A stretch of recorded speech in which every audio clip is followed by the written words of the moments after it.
Daniel Navarro Ardoy. Eres doctor por la Universidad de Granada, docente en neurociencias y educación física, investigador, escritor. Y justamente uno de tus libros de los que vamos a hablar el día de hoy pues son modelos pedagógicos de la educación física. Gracias por aceptar la invitación y poder compartir con todas las personas que nos siguen. Gracias a vosotros, Lali. Y para mí es un placer estar aquí con vosotros, así que, pues, nada, soy todo oídos y todo lo que pueda aportar, mi granito de arena, pues bienvenido sea, ¿vale? Muchas gracias, Daniel. Pues bueno, modelos pedagógicos de la educación física. ¿Nos puedes contar un poquito acerca, una de la experiencia de estar con dos grandes profesionales como también lo es Juan e Irene, y pues con tu colaboración, cómo fue como todo el trabajo para llegar a este libro de modelos pedagógicos? Pues bien, de Juan Ángel Collado, que es uno de los coautores, e Irene Pellicer, pues como tú dices, pues son dos grandísimos profesionales y he tenido la suerte de cruzarme con ellos en este camino, que es la vida, ¿no? Entonces, pues con Irene contactamos gracias a un proyecto que se desarrolló aquí en España. Era un plan de neuromotricidad y aprendizaje a nivel nacional que el Ministerio de Educación pues nos puso en contacto a diferentes docentes que trabajábamos, que investigábamos y que estábamos en contacto con la neurociencia aplicada al movimiento. Y en este caso, pues, desarrollamos este plan de neuromotricidad de aprendizaje en el que también participó Jesús Guillén, que tiene también un libro sobre neuroeducación en el aula, un majestuoso libro. Y entonces, pues, conocí a Irene y con ella, pues, hemos trabajado en otros proyectos, también en un máster de neuroeducación y educación física. Y, bueno, y ha sido, pues, también una persona con la que ya no solo compartimos proyectos, sino inquietudes, llamadas telefónicas, amistad, y es una persona encantadora que me consta que también ha estado aquí contigo. Así que, pues, es una persona, pues, que ya la conoceréis y la conocisteis, ¿no? Que es encantadora. Entonces, pues gracias a este máster que estuvimos desarrollando y gracias a todo el trabajo que desarrollamos para el Ministerio de Educación, pues queríamos hacer un manual, un libro un poco más divulgativo, sin que estuviera tan cargado de referencias científicas y de tantos tecnicismos, ¿no? Que muchas veces ese mensaje no termina de llegar al docente de aula, al que está a pie de pista, ¿no? Al que realmente luego dice, bueno, todo esto es muy bonito, pero yo quiero que me des ejemplos o que me des actividades o algunas ideas más concretas de proyectos que no se pueden escribir en un artículo científico o en un plan nacional que al final pues está muy limitado en número de palabras y en estructura y en formato. Y con Juan Ángel Collado pues igual, otra persona con la que contactamos, no sé si lo tengo por aquí, precisamente para la publicación de otro libro, mira, por aquí arriba, de neurociencia, deporte y educación, en el que también tuve el placer de trabajar y escribir un par de capítulos, y él fue el coordinador de este libro de neurociencia.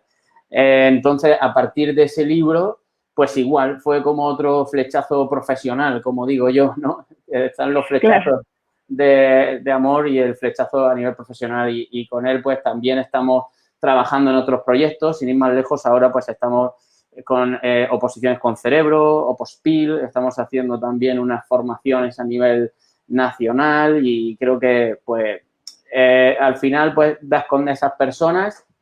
Hicimos un primer borrador, todo lo que ha salido de nuestra cabeza pues hemos intentado plasmarlo aquí, aunque tenemos muchas más ideas y de hecho estamos pensando ya en una segunda edición cargada también de muchas propuestas educativas y pues experiencias que sean también para poder realizarlas dentro del aula directamente, que no solo sea esa fundamentación teórica, ¿no? De ese modelo pedagógico, o en este caso como pretendemos hacer en una segunda edición con metodologías activas, un poco más de trabajo de gamificación, de flip classroom, de aprendizaje, en este caso pues utilizando dinámicas y estrategias para motivar, que no tengan que estar encasilladas en un modelo pedagógico, ¿no? Y esa es un poco la historia del libro. ¿Qué nos podemos encontrar en el libro Modelos Pedagógicos? ¿Qué pueden esperar los docentes que lo adquieran y que y que lo tengan en sus manos? Pues, bueno, es un libro que, como ya te comentaba, os comentaba, hemos intentado aglutinar en unas 200, las digo exactamente, 200, casi 70 páginas, los modelos pedagógicos que hoy día existen, ¿no? De manera que hay muchos más que están ahora en base de desarrollo. Incluso, pues, este mismo, en la situación en la que estamos hoy día, pues seguramente pues tendremos que estar pensando en un modelo pedagógico basado en el teletrabajo, en el confinamiento, porque quizá esto, claro, la investigación al final estamos ahí, ¿no? Estamos investigando y la investigación en ciencia de la actividad física y el deporte y en la investigación en educación física, pues ha dado un paso gigante en la última década. Hablamos que los estilos de enseñanza de Musca-Mostón, de Delgado Noguera, que son, por decirlo así, el basamento metodológico de toda la pedagogía en educación física, tenemos un capítulo dedicado a ello, ¿no? Es decir, de dónde partimos y hacia dónde vamos a llegar o hacia dónde estamos llegando, ¿no?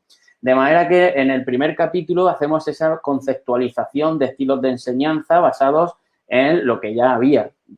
Y ahora, a partir de, bueno, no es que nosotros hayamos inventado estos modelos pedagógicos, realmente estos vienen pues de grandes investigadores, grandes profesionales como puede ser Helison, que desgraciadamente nos dejó hace un par de años, me parece que falleció, el modelo de responsabilidad personal y social, que él al final le puso un nombre, porque al final un modelo pedagógico consiste en ponerle nombre a lo que se hace dentro del aula de forma sistemática a lo largo de todo un curso escolar o durante unas unidades didácticas concretas.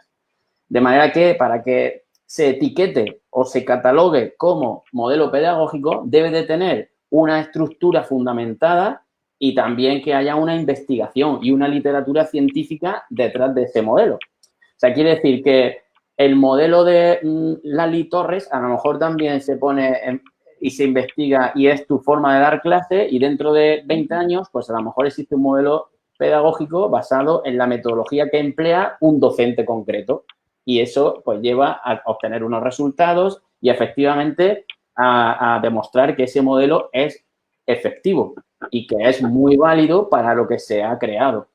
Entonces, claro, en el capítulo 1 dedicamos un poco a esa pequeña iniciación, a la metodología, conceptos básicos. El capítulo 2 y 3 hacemos referencia un poco a la evaluación. Es nuestro caballo de batalla muchas veces, creando el concepto pues de neuroevaluación, ¿no? Un poco ir más allá de lo que sería evaluar el aprendizaje del alumno basado en los aspectos técnicos, tácticos y reglamentarios o basado en si hace o no hace bien una coreografía, ¿no? Porque al final la neurociencia, cuando se aplica la educación, pues uniendo los dos términos sabemos la neuroeducación, pues un poco también es la fundamentación teórica del libro, ¿no? Es un poco que queremos también transmitir ese mensaje, pues, puesto que un posible modelo pedagógico podría ser precisamente este del que estamos hablando, la neuroeducación, que podría ser la hibridación, es decir, la mezcla de todo lo bueno que se sabe que funciona de todos los modelos pedagógicos y de todas las metodologías activas. Entonces, claro, ese, dijéramos, acercamiento hacia la neuroeducación como modelo sería ya el último capítulo del libro. Y entre los primeros y el último, pues ahí están todos los modelos que hoy día existen, pues el modelo de responsabilidad personal y social, el modelo de comprensivo, el modelo de educación aventura, el modelo ludotécnico, todos ellos tienen su estructura. Tenemos también el modelo, bueno, ahí en el índice realmente que, por si se me olvidara alguno, pues tenemos el modelo de educación deportiva, de Siedentop. Hay, pues eso, todos los modelos que a día de hoy tienen esa fundamentación científica, esa estructura y esa literatura científica que los avala. Y en cada uno de esos modelos, que es como un capítulo independiente, de ahí también creo ese valor que puede otorgar el libro, porque dice, voy a ver de qué va este modelo pedagógico y te lees solo ese capítulo. No necesitas leerte todo el libro. Dijéramos, son capítulos independientes y cada capítulo tiene su literatura científica y su bibliografía. No tienes que irte luego al final y ver esa bibliografía de qué capítulo era, sino que cada capítulo es independiente. Todos tienen una misma estructura, se hace una introducción, una fundamentación teórica, un poco más a nivel científico, no mucho, porque no queríamos cargar el libro de citas bibliográficas, sino simplemente pues comentar lo que hay de un poco lo que hay de ese modelo pedagógico. Y ya la segunda parte del capítulo, pues ya empezamos con propuestas educativas basadas en ese modelo pedagógico y recomendaciones para ponerlo en práctica, que no es otra cosa que lo que nosotros como docentes pues hemos vivido en nuestro día a día en nuestras clases. Yo he tenido la suerte de poder llevar a la práctica todas las actividades que aquí en este libro hay con mis alumnos, ¿no? Después de ya casi 16 años dando clases, pues claro, al final te lleva a utilizar toda esta literatura científica, lo que tú has leído y has estudiado, pues lo llevas a tu aula y al final pues estás poniendo en práctica estos modelos pedagógicos, pero como es evidente, los alumnos no se dan cuenta. Los alumnos lo único que hacen es divertirse, estar felices, estar contentos y ellos pues ejecutan las actividades, las tareas, consiguen los retos, los desafíos que nosotros les vamos proponiendo. Y al final, pues todo esa es la estructura de este libro, ¿no? Hay una conclusión, hay un epílogo en forma de epílogo que hacemos referencia, pues, a lo que decía, a la educación física y a la neurociencia y cómo podríamos incorporar ese nuevo modelo pedagógico basado en la neurociencia que podríamos llamar, pues, el modelo de neuroeducación física, que yo creo que tú eres muy experta, ¿no?, en ese modelo. Muchas veces me han preguntado, y lo digo como a título bastante personal, que una situación de neuroeducación física, si bien hay muchos investigadores como tú que están haciendo mucho por la educación física desde esta nueva mirada de los aportes neurocientíficos, me parece que tendríamos que sumar también muchísimo más docentes a empezar a trabajar con esta nueva mirada para empezar a consolidar una neuroeducación física, ¿no? Pero sin duda creo que se han dado pasos bastante grandes hacia ello. Y justo lo que estás diciendo me parece súper interesante la forma en la que se puede estar difundiendo con libros como este la parte de neurociencias con aportes científicos validados y hechos como tal, y que tengan un lenguaje más común, que sea comprensible para el docente, que al final de cuentas es lo que se busca, ¿no? Porque, como tú sabes, aportes neurocientíficos y papers y todo eso están todos los días, a todas horas, pero hay muchas veces una brecha bastante grande en lo que se está produciendo de manera científica y con lo que llega a los profes en las aulas también. Sí, exactamente, Lali, si es que tú mismo lo estás diciendo ahora. Ese gran escalón que hay, que a veces pasa, y a mí me ha pasado. Yo he trabajado y trabajo como colaborando en 2 grupos de investigación y entonces pues veo que hay mucha literatura científica y muy buena, y incluso hasta con experiencias que puedes replicar. Pero para empezar, por lo menos aquí en España, en Latinoamérica, vosotros tenéis dijéramos, un nivel avanzado en cuanto al bilingüismo, el inglés y el castellano, pero en España todavía hay muchísima gente pues que le cuesta trabajo leer textos en inglés a nivel de esa literatura científica. Muchos docentes, pues también es cierto que no se nos obliga para el acceso al cuerpo de profesores ni al cuerpo de maestros a tener ese nivel avanzado para poder entender e interpretar un libro de texto en inglés o un artículo, ¿no? Entonces, hay ese pequeño escalón del idioma o esa dificultad, más luego esos tecnicismos.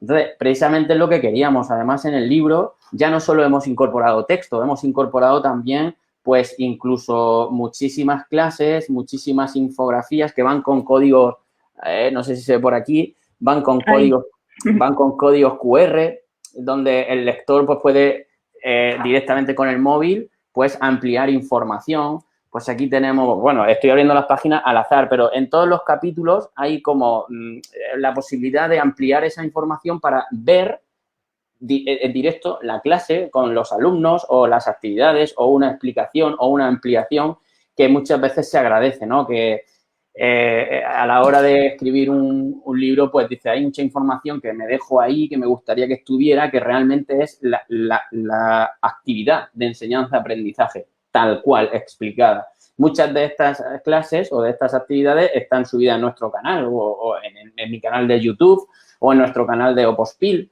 Están ahí ya subidas y están públicas, pero de alguna forma la manera de aglutinar toda esa información en un mismo documento, pues creíamos que era importantísimo hacerlo y yo creo que ha tenido muy buena aceptación por la gente que nos ha contactado y nos ha felicitado diciendo que, pues, que le está sirviendo de mucho este tipo de este libro, ¿no? Con este formato, ¿no? Que es un poco más cercano hacia el docente de a pie de pista, como decimos en la educación física.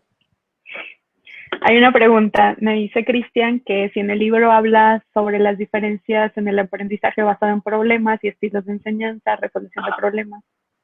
Sí, claro. De hecho, vamos a ver, hay un modelo pedagógico realmente basado en el aprendizaje.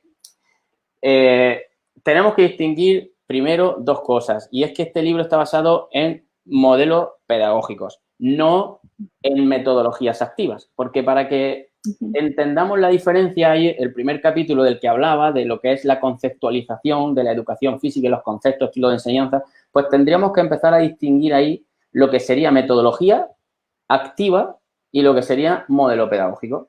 Entonces, claro, el aprendizaje basado en problemas, el aprendizaje basado en juegos, el aprendizaje basado por proyectos, son metodologías activas, pero no son modelos pedagógicos.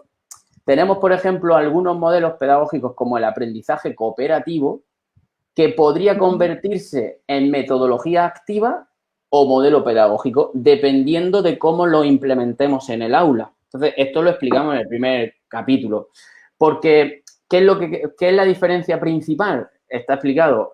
Pues que la metodología activa la puedes hacer de forma puntual. Puedes hacer en una sesión, puedes hacer una tarea que tenga que ver con un proyecto.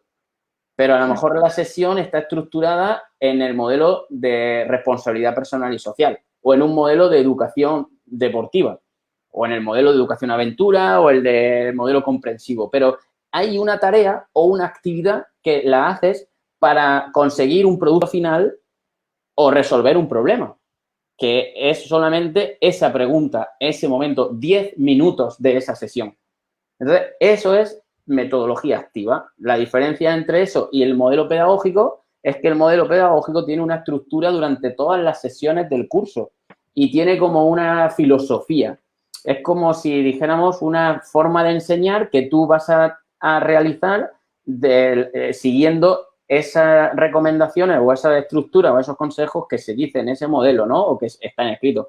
¿Qué es lo que nosotros queremos transmitir también en el libro, en el último capítulo? Pues que el docente, dijéramos, que al final tenga toda esta información, pues es capaz de elegir un poquito de aquí, un poquito de allá, un poco de por acá y otro poco de por acá. Y se va a crear su propio modelo pedagógico, porque también depende mucho del tipo de alumnado que tengas, depende de la infraestructura, de la instalación deportiva, del material.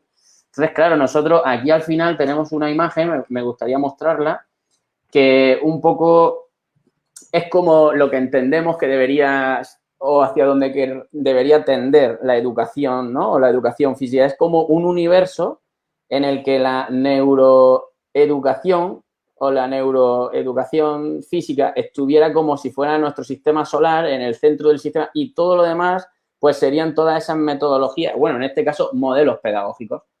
Pero un modelo pedagógico perfectamente podría estar fundamentado en Flipped Classroom, en aprendizaje basado en problemas, en aprendizaje servicio, en aprendizaje basado en juegos y dentro de ese mismo modelo pedagógico utilizar muchas metodologías activas. Entonces, todo esto que acabamos de decir en 5 minutos o menos está explicado en el libro, en el primer capítulo, pero no nos hemos centrado en las metodologías activas. Precisamente por eso, porque al final este libro está un poco orientado única y exclusivamente a los modelos pedagógicos. Ya estamos pensando en esa segunda edición, ¿no? Para poder hacer algo parecido con las metodologías activas.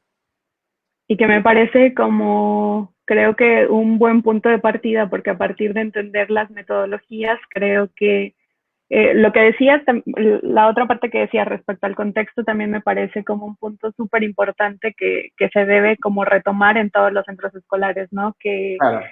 todos los contextos son diferentes, todos los niños son diferentes, e incluso dentro de la misma escuela hay muchísimas diferencias entre un grupo y otro. Entonces es como hacer una comprensión también de ello. Claro. Sin ir más lejos, Lali, permíteme que se me ha venido a la cabeza. Hay un modelo que es ideal para trabajarlo en este momento en el que estamos pasando, que no es otro que el modelo de responsabilidad personal y social de Helison, que fue su creador, el que le puso nombre y el que empezó a investigar, ¿vale? Aunque a lo mejor llevaba funcionando muchísimos años, pero la investigación empezó a iniciarse gracias a Donald Helison. Entonces, ¿qué pasa? Ese modelo está fundamentado y fomenta hay 5 niveles. Esos 5 niveles empieza por el respeto. Hasta que no se consigue respeto en el grupo, no pasamos al segundo nivel. Hay una serie de estrategias, una serie de actividades y de hecho, pues todas las unidades didácticas del principio de tu intervención dentro de un curso escolar, pues tienen que ir a conseguir el respeto. Puedes hacer deportes, puedes hacer resolución de problemas, puedes hacer expresión corporal, puedes hacer lo que quieras, pero hay que conseguir respeto. Y luego empezamos, pues, al siguiente nivel, que es el trabajar en equipo. Luego empieza el liderazgo, la ayuda, todo eso en torno a la responsabilidad personal y social.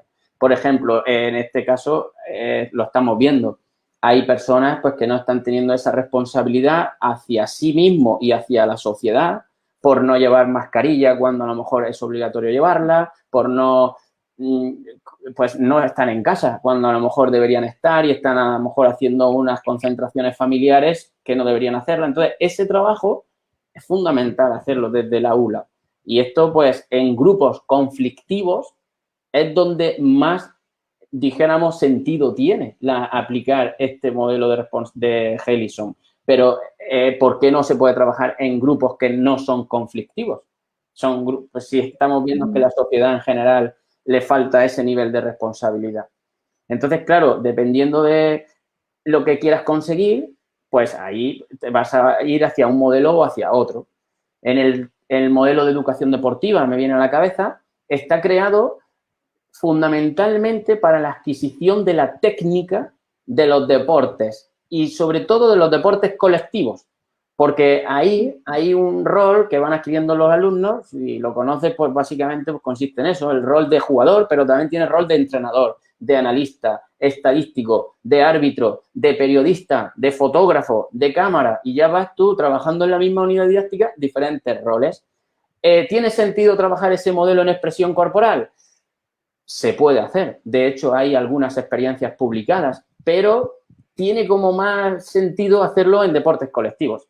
El modelo ludotécnico que se ha creado de Alfonso Valero Valenzuela, que es compañero de la Universidad de Murcia, pues fue el creador, pero que no es que él no lo hiciéramos anteriormente, sino que él empezó a hacer la investigación sobre ese modelo y tal.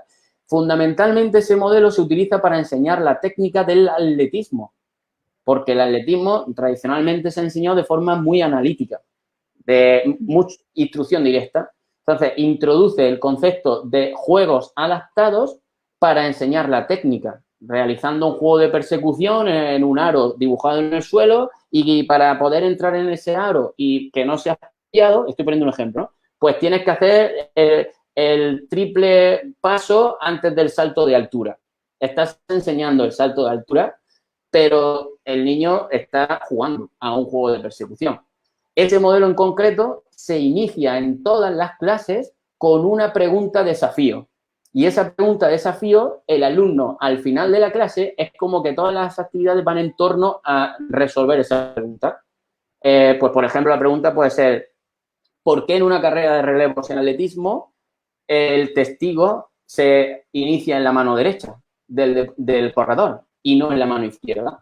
Entonces, claro, es una respuesta que al final el alumno va a conseguir resolver porque al final recorre menos metros el testigo. Si cambias de una mano a otra, cada vez que hay una curva, pues siempre dijéramos que se hace de una forma en la que la curva siempre es hacia el mismo lado y la carrera del atletismo siempre hacia el mismo lado. No tendría sentido llevarlo al inicio de otra mano. Bueno, eso al final el alumno consigue resolverlo. Entonces, claro, para enseñar atletismo, pues tiene sentido utilizar ese modelo. para todas las clases del curso, por ejemplo, el modelo de Helison, que también me gusta mucho y lo trabajo siempre con mis alumnos, el modelo de Helison se puede hibridar con cualquier modelo pedagógico y con cualquier metodología, porque tiene una estructura de sesión y da igual el contenido que trabajes. Lo único que vamos a trabajar, los 5 niveles que decía de respeto, de liderazgo, de ayuda, de tal. El quinto nivel, por ejemplo, es el de transferencia. Consiste en que lo que he aprendido en las clases de educación física lo pueda transferir a mi vida cotidiana. Y la estructura de ese modelo es muy sencilla. Se inicia la clase en un círculo en donde los alumnos puedan reflexionar antes de empezar la clase 1 minuto, 2 minutos. Se explica, mejor dicho, se recuerda en el nivel en el que estamos y se le indica el objetivo de la clase. Eso a lo mejor lo hacemos todos, pero hay veces que algún día te olvida, ¿no? Y dices, pues si estoy haciendo ese modelo, es que lo tengo que hacer. Se les recuerda que estamos en el nivel 1 de respeto. Sabéis que hay que tener ese respeto que hemos acordado entre nosotros, hablarnos con tranquilidad, si hay un conflicto, no gritar. O sea, se les recuerdan esas pautas que hemos acordado previamente en el contrato didáctico. Fíjate, acaba de salir el concepto de una metodología activa, ¿no? O que se utiliza como estrategia metodológica. Un contrato didáctico al principio para decirles lo que se puede hacer, lo que no. Se hacen todas las actividades de clase en la parte principal y las 2 últimas partes de este modelo de Helison es una reflexión final donde los alumnos tienen que primero votar. Yo lo hago siempre con la técnica del pulgar hacia arriba si es que le ha gustado mucho, hacia el medio regular o hacia abajo pues que no le ha gustado. Este año pasado, por ejemplo, utilicé plickers, que no sé si conocéis los plickers. Entonces, dependiendo de cómo lo ponían, teníamos como 4 niveles. Le ha gustado mucho, le ha gustado solo, le ha gustado regular y no le ha gustado.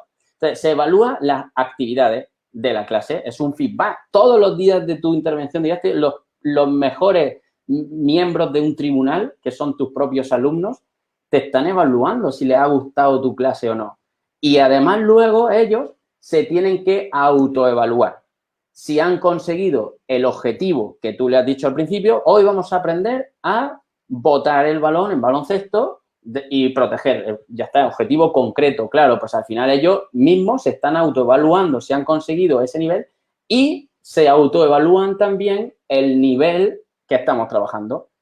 ¿Creéis? Y esto lo hacen todos los alumnos. Se tardan 5 o 7 minutos, no se tarda más. Al principio se tarda más porque hay más conflictos, pero al final del año, en 3 minutos, consigues hacer este momento de la sesión. Entonces, claro, una estructura que dices, bueno, Daniel, esto está ya inventado, claro, pero el problema es que no se había investigado y no había una estructura todos los días. Yo tampoco estoy diciendo que me haya inventado el modelo pedagógico, simplemente que está ahí y que hay que intentar, pues eso, es tener esa estructura de sesión. Hay muchas más cosas que están explicadas en el libro, pero bueno, es un poco resumido. No me quiero enrollar. Muy bien. Hay otra pregunta que nos dicen, para incorporar las neurociencias a educación física, ¿sería necesario hacerlo interdisciplinariamente? Claro, eso sería fantástico. Eso es la mayor riqueza. Existen ya centros educativos. Yo tengo la suerte de colaborar también con un par de colegios y un instituto, asesorando y trabajando con ellos desde el cariño y desde, pues eso, pues el ofrecimiento. Al final contactan contigo. Y hay, por ejemplo, un cole que trabaja eso, pedagogía activa. Ya no hablamos de modelo pedagógico, hablamos de pedagogía, un escalón superior. Acordamos al principio cuando hacíamos metodologías activas, pues una actividad, una tarea, un proyecto. Puedes estar haciendo instrucción directa todo el curso y de vez en cuando haces algo de metodología activa. Si es modelo pedagógico, pues ya lo estás trabajando durante todo el año, ese modelo, tal. Normalmente los modelos pedagógicos fomentan la autonomía, la responsabilidad, el respeto, el liderazgo, el trabajo en equipo, o sea, la resolución de problemas. Casi todos los modelos pedagógicos van en esa línea. El modelo de educación aventura, pues va un poco en la línea también de fomentar el valor, la importancia de la naturaleza, el contacto con el medio natural. O sea, eso también lo podríamos integrar en nuestras clases de educación física trabajando un modelo que fuera el ludotécnico, porque en lugar de estar dentro de la pista del pabellón, pues si puedes llevarte a un parque, pues ya estás trabajando en contacto con el medio natural. Bueno, para no desviarme de la pregunta, al final el escalón superior es la pedagogía activa o las pedagogías. La pedagogía Montessori, todos lo entendemos, creo, por lo menos los que estamos en este mundo, o la pedagogía Waldorf o la pedagogía basada en la disciplina positiva, pues todo eso es que todo el centro educativo gira en torno a una misma metodología y modelo pedagógico. Ya no es solo en educación física, ya es todo el centro, esa pedagogía.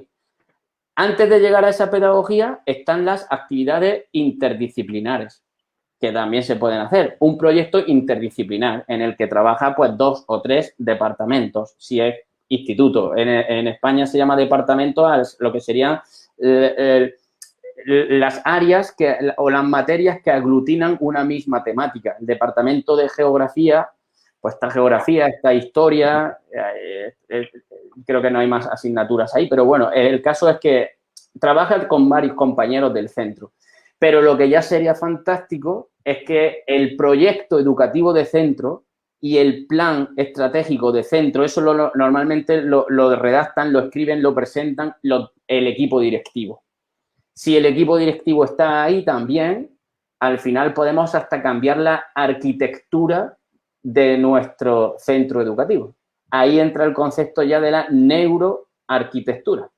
Si trabajamos en conjunto, haríamos clases diáfanas, haríamos que las clases de lengua o de matemáticas se pudieran dar en el patio conjuntamente con el de educación física, realizaríamos juegos de sumas, restas, divisiones, donde los niños están saltando y están moviéndose.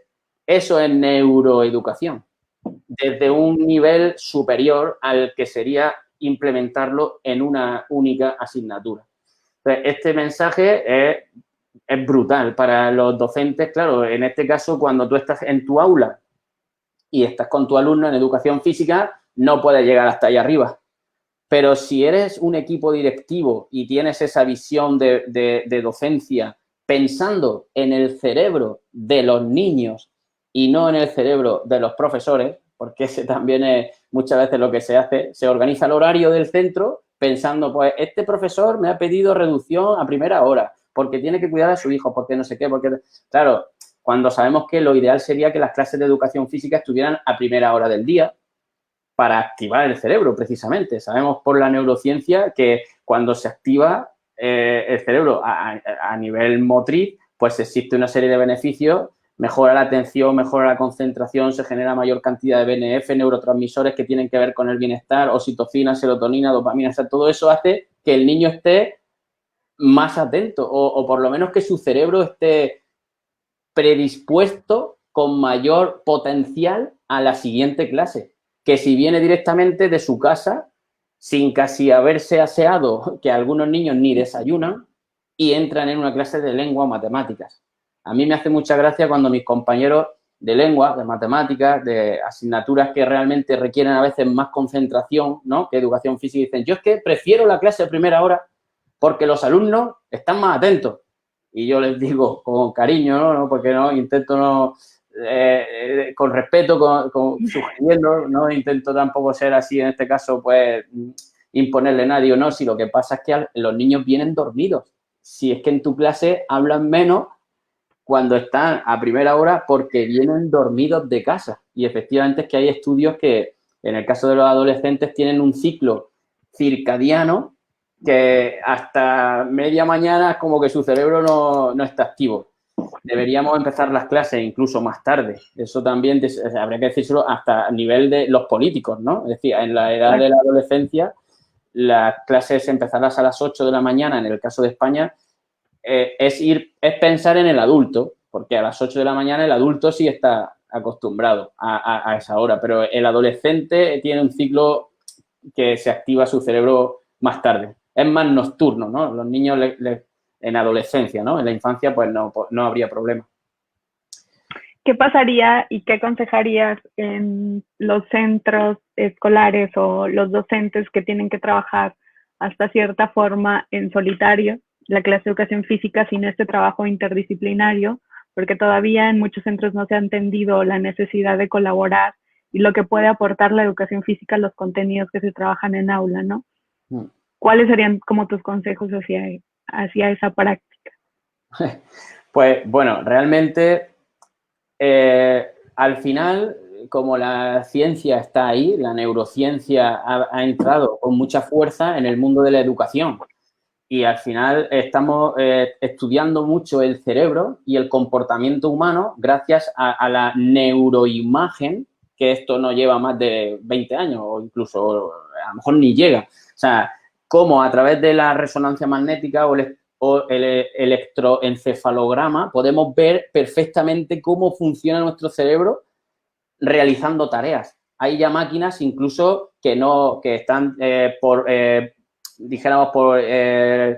a distancia, que no necesitan estar los cables conectados a una máquina para ver cómo funciona el cerebro, sino que tienes a los alumnos. Hay algunos estudios, como lo de Paul Howard Jones, que están haciendo estudios en aula y que tienen electrodos en la cabeza con una especie de casco, y en la habitación de al lado están analizando el comportamiento exactamente como lo están haciendo los alumnos. Entonces, ante esa evidencia científica, donde se ve que se activan zonas del cerebro que no se activan si estás haciendo un trabajo individual, entonces, claro, es una evidencia científica, no podemos darle la espalda a la ciencia, entonces estamos perdiendo potencial.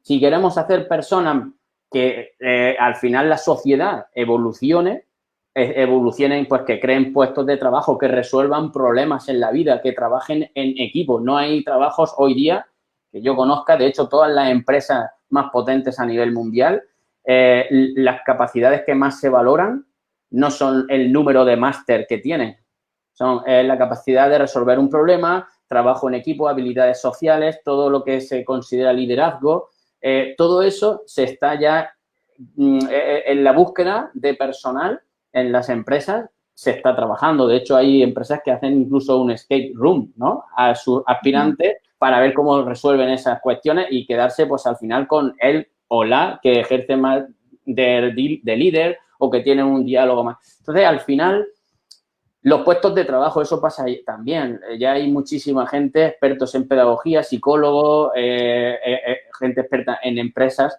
que dicen que los trabajos del futuro todavía no están inventados. Hay como un 50% de trabajos que vamos a tener dentro de 20 años que aún no están inventados y que se van a inventar.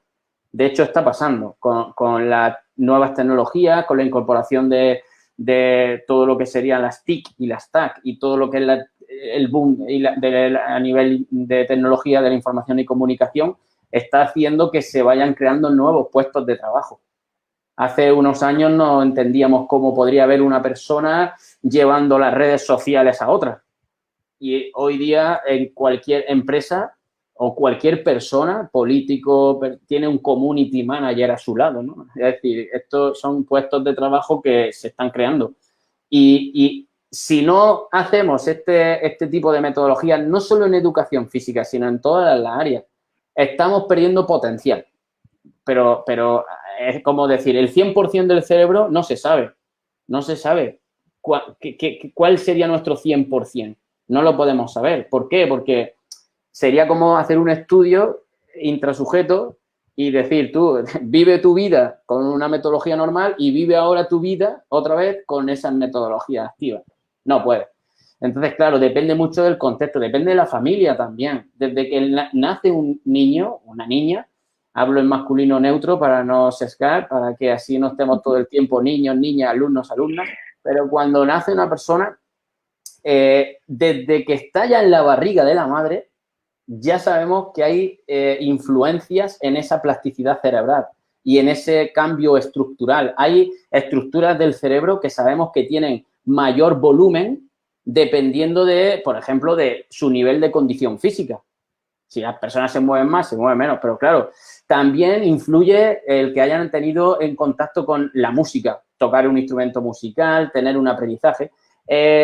Aprender diferentes lenguas también. Sabemos que hay cambios de estructura si en lugar de aprender una sola lengua, pues es bilingüe o plurilingüe. Y en el momento en el que ya eres bilingüe, también sabemos que adquirir una tercera, cuarta o quinta lengua es más fácil que si solo has aprendido una. Dijéramos que estás perdiendo el potencial del cerebro. Si un país o una nación o una ciudad o un pueblo o un colegio quiere tener personas más creativas, que resuelvan mejor problemas, que tengan más resiliencia, que sean capaces de trabajar en equipo, de crear puestos. O sea, si lo que queremos es eso en nuestro país, pues qué duda cabe que el sistema educativo del país, en este caso, podría ir por ley, esto es lo que también apostamos, ¿no? En España, en este caso, incluir en la ley, en lo que es la normativa curricular, pues no como recomendación, como se suele hacer, que de hecho está así. En nuestra ley en España está recomendaciones a nivel metodológico, sino como que estuviera como obligaciones, ¿no? De manera que el docente que no tuviera estos conocimientos, pues tendría que adquirirlos con formación. Es igual que si es un cirujano y tiene que hacer una operación con una nueva máquina que está reconocida que opera mejor y que hace una operación en el cerebro más efectiva. Pues, ¿qué hace ese cirujano o ese neurocirujano? Pues aprende a manejar esa máquina. Es evidente. O un arquitecto que lleva toda su vida construyendo casas con ladrillo y ahora le dan una nueva máquina y una nueva material que se sabe que es mejor que el cemento, que el ladrillo. Pues no se lo piensa. Estudia, trabaja y se pone las pilas para poder hacer casas más resistentes. Igual que el abogado que cambia en la ley y que tiene que estar continuamente estudiándose nuevas leyes para poder enfrentarse a un tribunal con la ley que es actual. Pues el docente debería estar igual, formándose continuamente y estando al día de lo que realmente se sabe a nivel científico que funciona y que hace, en este caso, mejores personas con mejores cerebros. Claro. Hay una pregunta más que dice, has hablado de un modelo pedagógico, se desarrolla durante un año. ¿Eso quiere decir que al final solo se debe escoger un modelo pedagógico para un curso? No. ¿O no se podrían escoger uno por trimestre o escoger dos por unidades didácticas paralelas? Muy buena pregunta. No me he explicado bien para que así quede claro. Lo bueno de los modelos pedagógicos, igual que de las metodologías, es que se pueden hibridar. Hibridar es el concepto técnico que se utiliza mucho en la literatura, pero es como mezclar. Puedes usar varios modelos pedagógicos porque unos sirven para una cosa, otros sirven para otra. O sea, al final yo lo hago así en mis clases. Yo tengo como ese conocimiento y al final ahí pues tú dices, bueno, pues utilizo las preguntas desafío del modelo ludotécnico con mi modelo de responsabilidad personal y social, pero estoy también trabajando los valores de la naturaleza, el modelo de educación aventura y además el modelo comprensivo, que es enseñar la táctica en lugar de hacerlo como normalmente se enseña, que primero se enseña la técnica, pasar y votar en baloncesto, las primeras sesiones. Y luego los partidos en situación real se trabajan como al final de la unidad didáctica. Bueno, pues tú dices, no, yo empiezo a trabajar desde el principio los enfrentamientos de partidos, de 2 contra 2, de 3 contra 3. Utilizo juegos adaptados, juegos alternativos, el Jagger, el Dodgeball, el Callball, que son de menor exigencia técnica para enseñar la táctica y una vez que ya saben la táctica ya puedo introducir el balonmano o puedo introducir el voleibol, que es un deporte que se requiere. Entonces, claro, todo eso lo puedes hibridar perfectamente, no hay ningún problema. Y, de hecho, otra apreciación a la pregunta, un modelo pedagógico no tienes por qué utilizarlo, o sea, se entiende que ese modelo pedagógico, o sea, nadie te va a decir, no va a venir el inspector de educación y te va a decir, has puesto que vas a utilizar el modelo este y no lo has utilizado durante todo el curso. O sea, quiere decir, tú lo utilizas durante varios momentos del curso, pero lo normal es que lo utilices durante mucho tiempo. 1 unidad, 2 unidades, 3 o todo el curso. Yo a veces utilizo elementos, esto también es bueno quedarnos con esta idea, elementos de ciertos modelos pedagógicos, pero no lo aplico tal cual me dice la literatura científica. Utilizo la pregunta desafío del ludotécnico, pero a lo mejor no utilizo o utilizo, sí, la pregunta de desafío es que la utilizo prácticamente siempre, pero a lo mejor estoy enseñando el atletismo durante un trimestre, porque, claro, hay docentes que le viene muy bien hacer 2 o 3 o 4 unidades didácticas en un trimestre Y hay otros docentes que dicen, no, yo voy a hacer una unidad didáctica solo durante ese trimestre, que va a ser un proyecto. Y en ese proyecto voy a trabajar el fútbol, el baloncesto, la expresión corporal y el calentamiento. ¿Por qué? Porque al final del trimestre voy a hacer una liga multideportiva y unas olimpiadas. Y en esas olimpiadas quiero que los alumnos jueguen a estos deportes, que primero se los enseño y le enseño el calentamiento y al final es, dijéramos, un proyecto que te dura un trimestre. Y durante ese trimestre puedes utilizar varios modelos pedagógicos, elementos de un modelo, elementos de otro. Vamos, estoy hablando yo aquí como si yo tuviera la fórmula universal de la educación, pero yo digo lo que hago yo en el aula. Y además, mientras que no hagas un estudio de investigación, esto también es importante recalcarlo, estamos haciendo un trabajo como profesores, como docentes. No estamos haciendo una tesis doctoral. En ese momento da igual, no da igual si utiliza un modelo de una cosa, otro modelo para otra, es decir, tener la información, tener el conocimiento en la cabeza para poder utilizar cosas de elementos, ¿no? Elementos de un modelo, elementos de otro, una metodología activa por aquí, otra metodología activa por allá. Mientras que no estemos haciendo una tesis doctoral, yo ahora estoy dirigiendo una tesis de un doctorando que está hibridando el modelo pedagógico con la gamificación. Entonces, ¿qué pasa? Que eso tiene unas sesiones y, claro, es una investigación. Tiene un pretest y tiene un posttest y hay una intervención.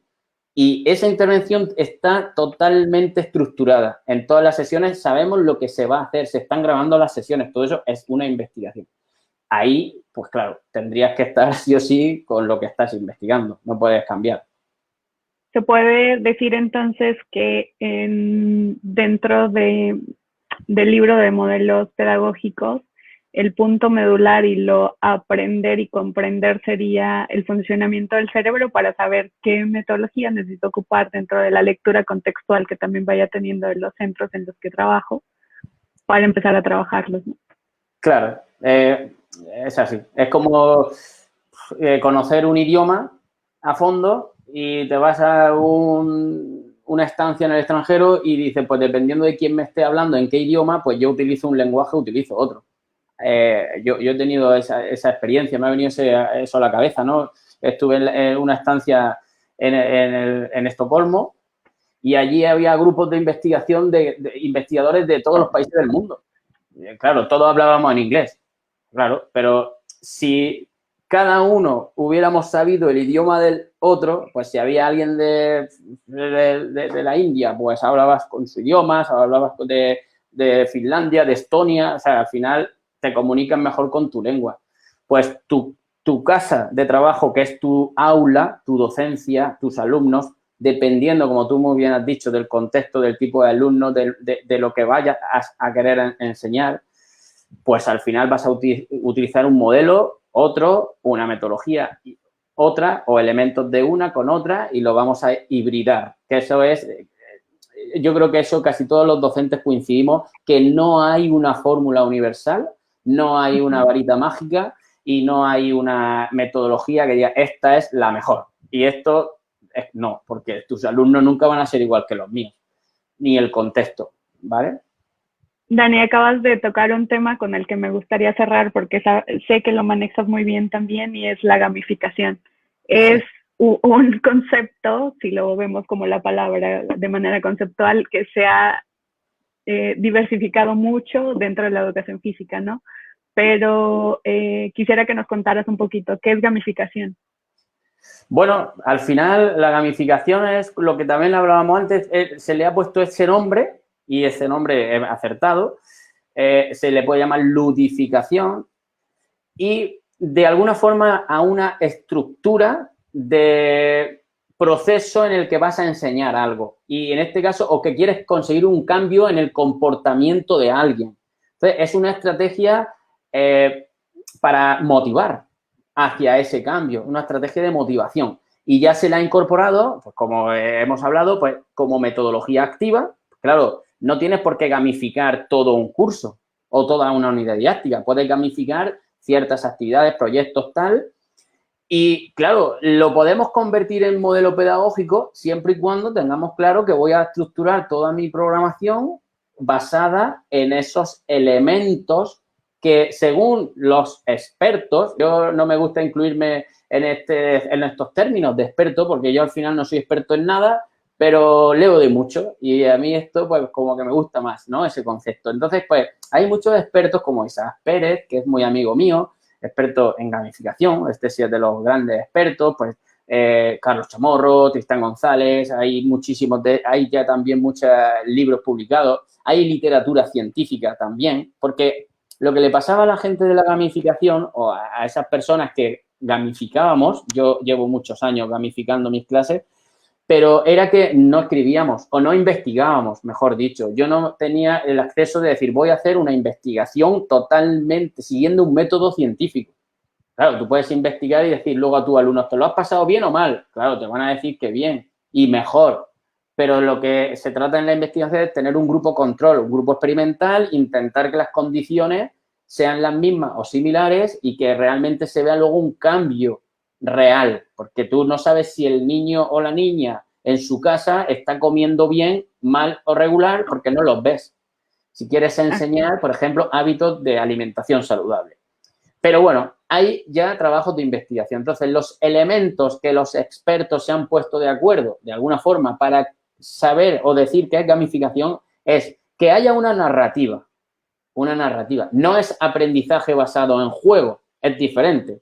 Yo puedo enseñar cualquier comportamiento mediante un juego de mesa adaptado. Puedo coger y jugar con mis alumnos o hacer un juego de rol en expresión corporal o incluso en una unidad didáctica entera. El aprendizaje basado en juego, dijéramos, es un escalón inferior a la gamificación, porque la gamificación ya tiene una narrativa, tiene unas dinámicas y mecánicas de juego incorporadas, tiene pues sus personajes ficticios, tiene también su insignia, badge, sistema de puntos, debe de haber también ranking, debe de haber estatus a nivel de consecución de niveles.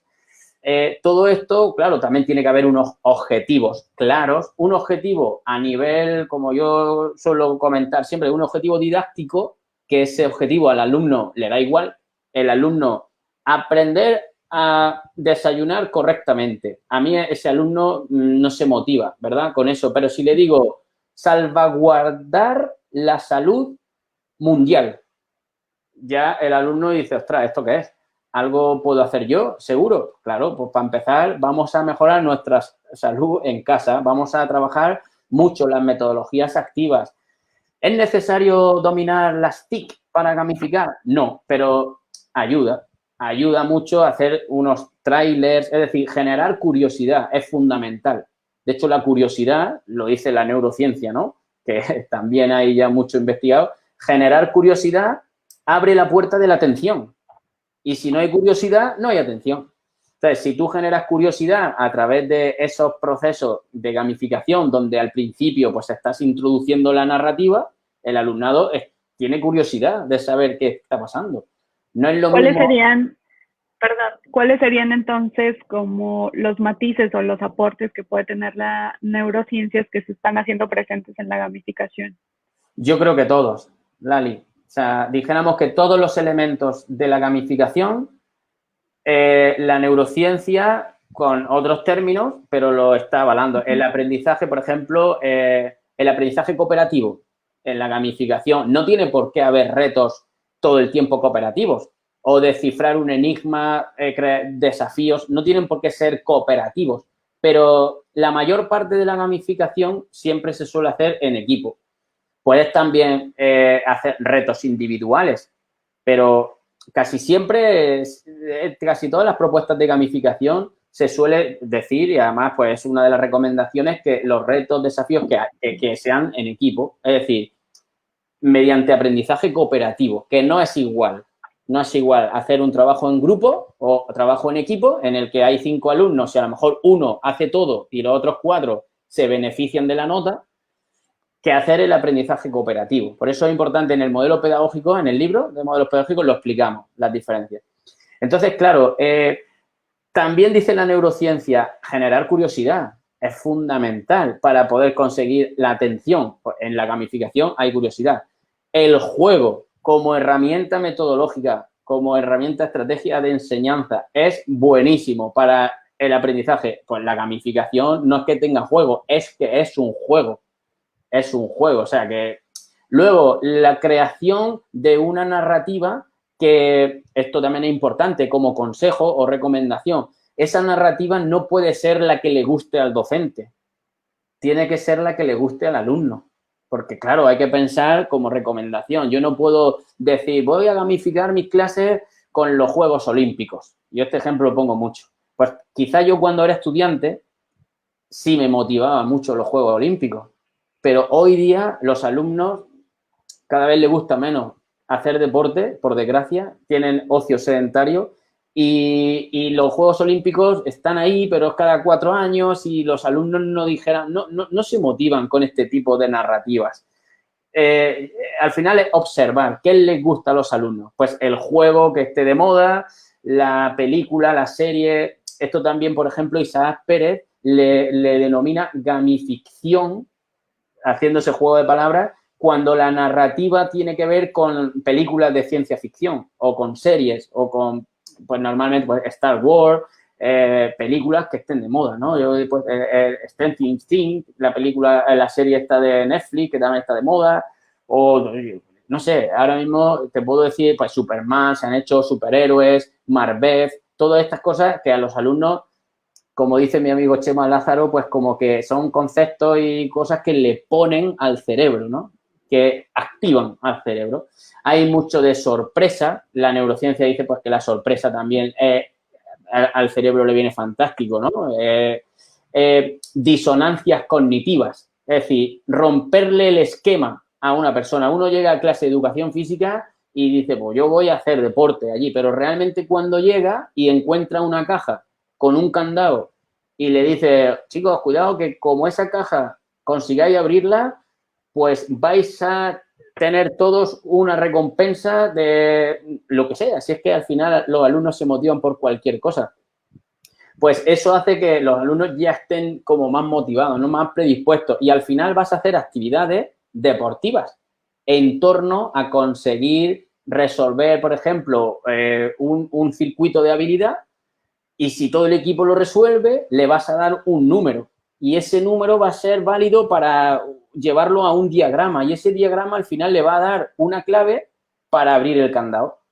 Y entre toda la clase están haciendo deportes, pero están pensando en conseguir un código. Porque si abren la caja, toda la clase se lleva un punto extra. Y ahí es cuando, claro, tienes que hacer dijéramos, una creación que sea girando en torno a lo que sabes de tus alumnos. Copiar un proyecto de gamificación es muy difícil que te funcione exactamente igual de bien a un docente y a otro, pero sí puedes copiar la narrativa, copiar las estrategias. Por ejemplo, yo utilizo billetes para darle a mis alumnos que son mis healthies. Los healthies son como la moneda de cambio.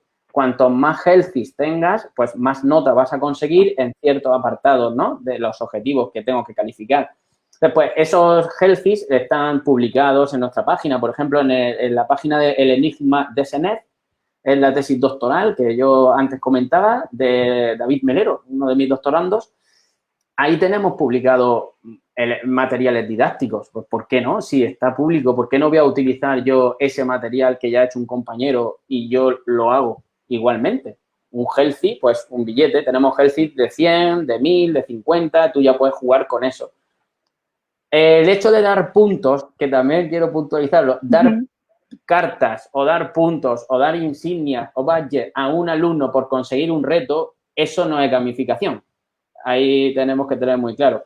Hay ya algún libro, Isaac Pérez, que también lo he referenciado muchas veces por aquí, ha publicado también en abierto, gratuito, un libro que hace referencia un poco a esto que estamos hablando y que se puede descargar gratuitamente, ¿eh? O sea, que podemos ver ahí las diferencias entre lo que sería una cosa, lo que sería otra, o los pecados capitales, ¿no? Como también los llama él, los 7 pecados capitales de la gamificación. Y es como que yo creo que estoy haciendo gamificación, pero realmente no lo estás haciendo.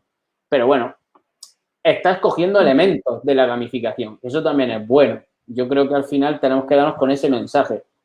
Utilizar lo que me va de cada metodología o de cada modelo, pues para hacer mi propio modelo de mi clase.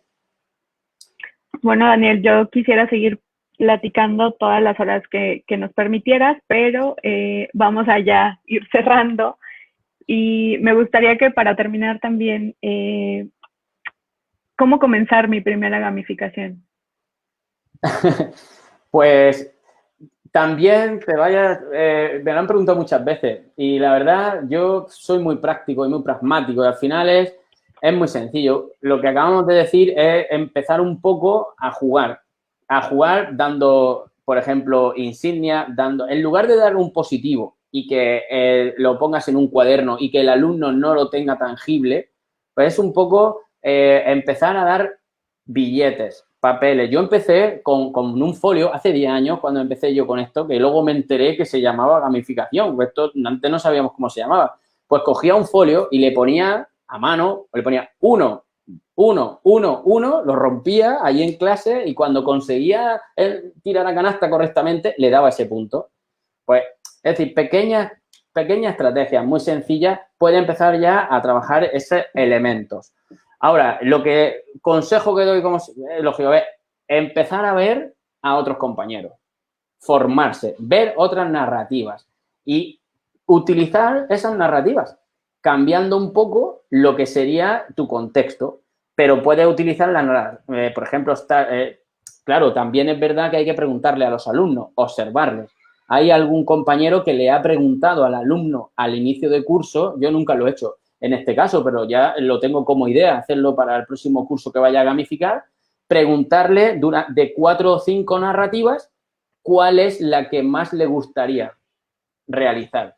De 4 o 5 temáticas importantes que haya, bueno, importantes que les guste a ellos, ¿no? Que pensemos que les gusta en ese momento. Y entonces los alumnos, el mayor porcentaje de votos que tenga una narrativa, pues girar toda esa programación o esa unidad didáctica en torno a esa narrativa.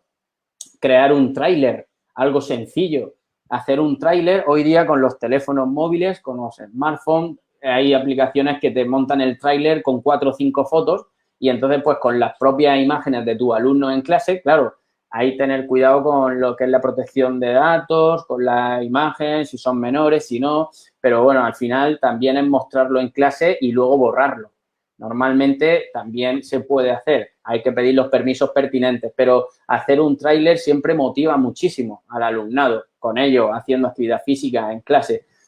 La narrativa que a ellos les guste, utilizar esas pequeñas insignias. Y bueno, ya que estoy, pues también vamos a hacer un poco, creo que tengo por aquí el libro, este libro en el que también tuve el placer de trabajar, escribiendo un capítulo. Aquí tenemos a varios docentes que escribimos en cada uno de los capítulos nuestro proyecto. Yo hice hace unos años el enigma de las 3 Fs.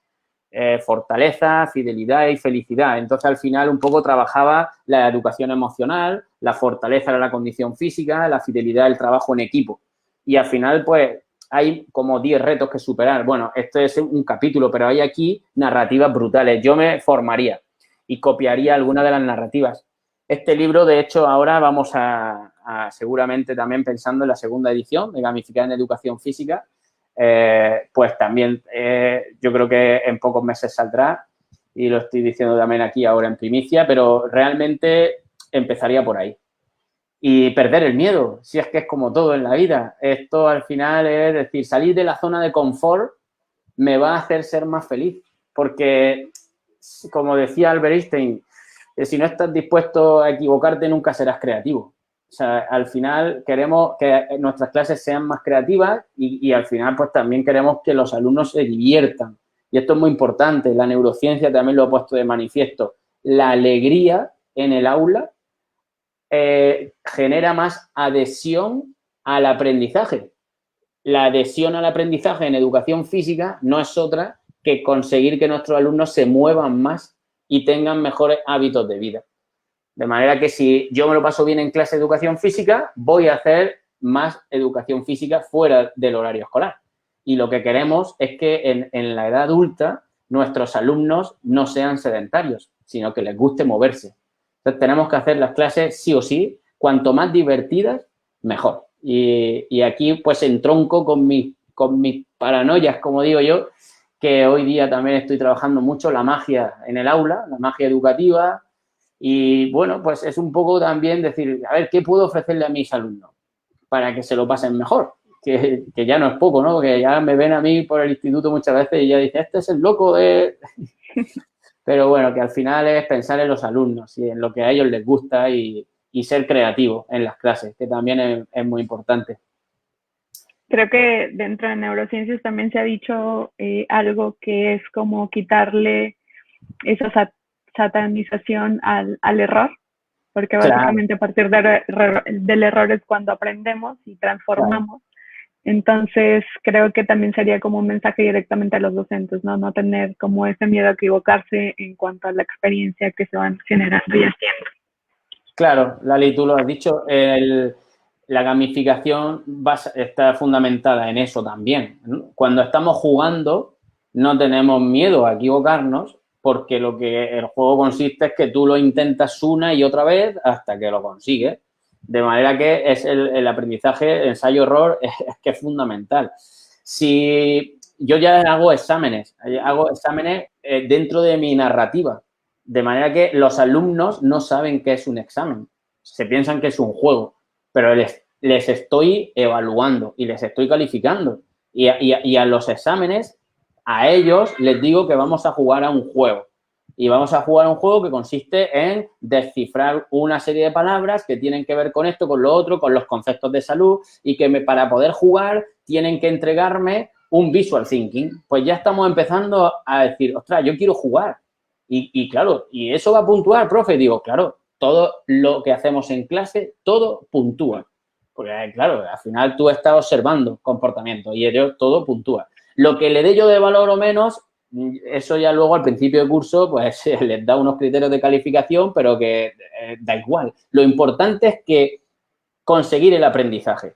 A mí me da igual cómo le llame. Yo quiero que mis alumnos coman mejor, se alimenten de forma saludable, sean más activos, tengan un desplazamiento al cole de forma activa, que eso también lo puntúo en estos juegos. El hecho de venir andando les puntúa más que si vienen en coche. Entonces, al final, dicen, no, es que vivo en 10 kilómetros o tengo que coger el autobús. Digo, ya, pero tú con tu aplicación Runtastic que estamos trabajando y que lo tienes que mover los movimientos, pues si el autobús te deja en la puerta del cole, pues te das una vuelta a la manzana o dos y entonces pues ya, porque los alumnos llegan siempre como 15 o 20 minutos antes y se quedan en la puerta allí esperando, ¿no? A que toque el timbre. Pues es un poco fomentar esos juegos. El ensayo-error, lo has dicho, Lali, es fundamental y la gamificación está realmente basada en eso, ensayo-error. Si un alumno le dice, se perdona que me veo la cabeza, si un alumno le dice, vamos a hacer mañana un examen, pues el alumno ya está temblando. La palabra examen da miedo y eso nos pasa a los adultos, no le va a pasar a un niño. Pues ya he terminado, Lali. Pues bueno, Dani, gente de Chile, Colombia, Argentina, Panamá, España, pues México, de los que sé que estuvieron ahí escribiendo, felicitándote, agradeciendo. Y pues bueno, de mi parte también, de verdad, muchas gracias por el tiempo y el espacio de divulgación, que al final de cuentas es eso, de lo que podamos aportar a la comunidad en educación física gracias al tiempo. Pues muchísimas gracias a ti, en primer lugar, y a todos los que están ahora también escuchándonos. De verdad, ha sido un auténtico placer y espero que podamos seguir en contacto con todos estos países que me nombrabas, contigo, y que pues sigamos difundiendo este mensaje, ¿no? De diversión en el aula, de alegría, de pues cambiar un poco, ¿no? Esa filosofía con la que nos hemos educado en nuestra infancia y adolescencia y un poco pues cambiar un poco esas clases. Un abrazo. Un corazón grandísimo a todos y a todas. Hasta luego, ha sido un placer.